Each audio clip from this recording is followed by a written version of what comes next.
Shalom saudara sekalian, sudah bangun? Oke, baik.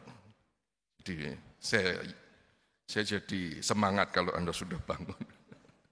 Baik, hari-hari ini saya datang ke Indonesia, saya tinggal di Roma nih ceritanya. Saya datang ke Indonesia lalu banyak di koran surat kabar orang ngomong tentang pajak, masuk imigrasi itu juga semakin ketat sekali.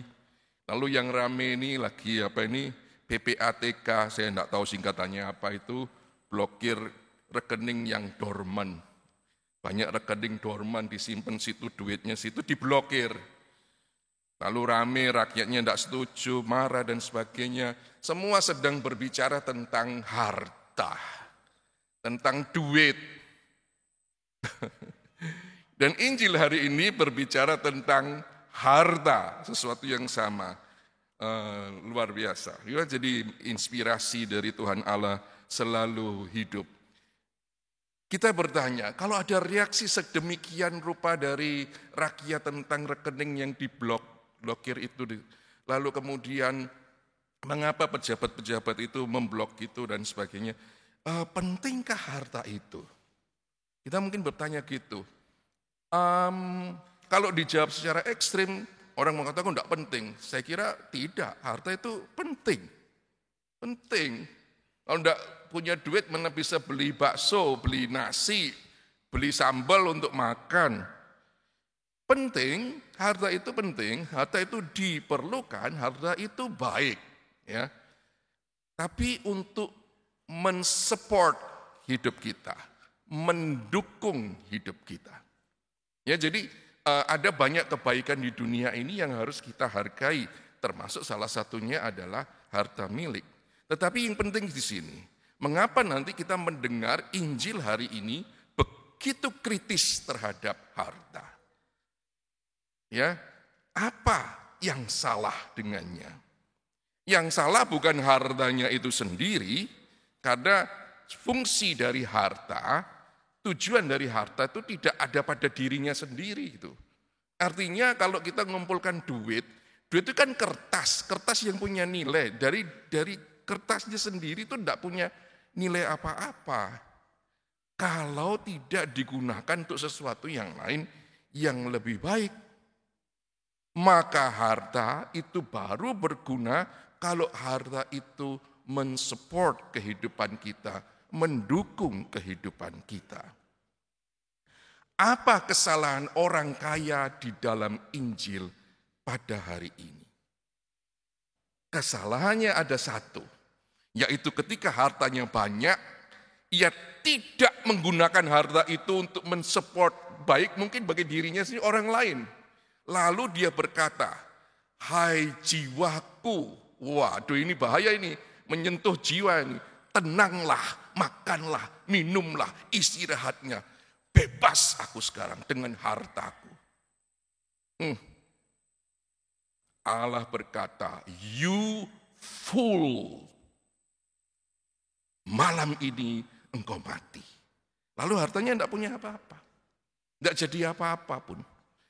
Injil hari ini saudara sekalian menjadi reminder.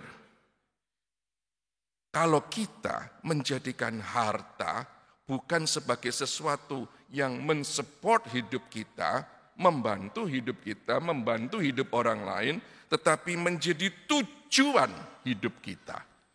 Kalau menjadi tujuan hidup kita, habis. Kita akan mati dan kita bodoh dalam arti kita menjadikan sesuatu yang tidak punya nilai itu, kalau tidak digunakan itu kita akan mati.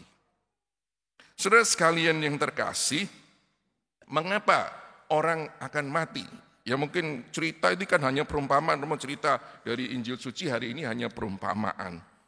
No, ada cerita lain dari dunia timur yang mungkin membantu kita, ya karena apa? Karena Injil yang lain juga mengatakan di mana hartamu, disitulah hidupmu tertuju. Hati-hati dengan itu. Ceritanya gini, ada seorang yang petani yang nggak punya apa-apa gitu ya. Satu waktu dia menemukan sebuah patung emas 2 kilo kecil gini.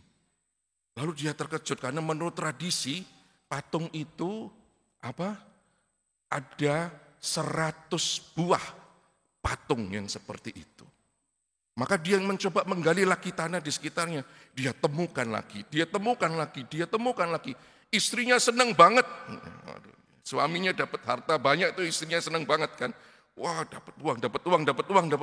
Terus sampai ketemu semua 99 patung dari 100 yang ada. Wah, lalu dibawa pulang istrinya mulai senang lalu merencanakan untuk beli ini, merencanakan untuk beli itu dan sebagainya. Keluarga dan istrinya bersuka cita dan merencanakan sesuatu yang baik. Si petani itu duduk termenung di kamarnya. Heran kok istrinya, loh kamu ini sudah dapat, kalau kamu dapat 1 kilo patung emas murni itu saja kita sudah hebat. Kini kita punya 99 patung. Untuk seluruh kampung ini kita bisa bangun. Dia berkata begini, saya masih kepikiran di mana yang satu itu. Pikiran dia ada pada emas itu. Hidup dia ada di situ. Bahkan yang di hadapannya 99 itu tidak menyukakan dia. Tidak membuat dia mau berencana untuk membantu orang lain. Pikirannya ada pada harta itu. Nah, ini yang dikatakan oleh Tuhan pada hari ini. You die. Kamu hidup di dunia ini pun sudah mati. Karena kamu fokus pada sesuatu yang pada hakikatnya mati. Saudara sekalian yang terkasih di dalam Yesus Kristus, apakah kita mau menjadi anggota klub 99 itu? Masuk jadi itu yang tidak puas dengan hidup kita terus kurang titik Romo, kurang sedikit, masih harus investasi di sini, investasi di situ, lama-lama stroke. Apakah ada sesuatu yang bisa membeli kesehatan dengan hartamu sebanyak apapun ya tidak bisa. Maka hari ini kita diingatkan, no, the real purpose of your life is God. Hanya di dalam Dialah kita akan menemukan kebahagiaan. Loh, tapi duit berikan saya kebahagiaan. Yes, ya, but that's not the ultimate happiness. Pernah enggak you mengalami bahwa you sudah punya duit nih bisa beli apa saja, di mall bisa beli belanja apa saja, tapi you feel empty here. Yes. Karena itu bukan tujuan hidup kita. Kita ini dicipta oleh Allah dan kembali kepada Allah. Merindu Allah, itulah tujuan hidup kita. Kalau enggak gitu Anda enggak duduk di bangku gereja ini kan hari ini. Karena Anda melihat sesuatu yang penting, sesuatu yang kurang dari hidupku kalau itu tidak dipenuhi. Anda sudah memutuskan sesuatu yang baik. Saat ini duduk di sini untuk diingatkan kembali. Hey, the purpose of your life is not money, but God.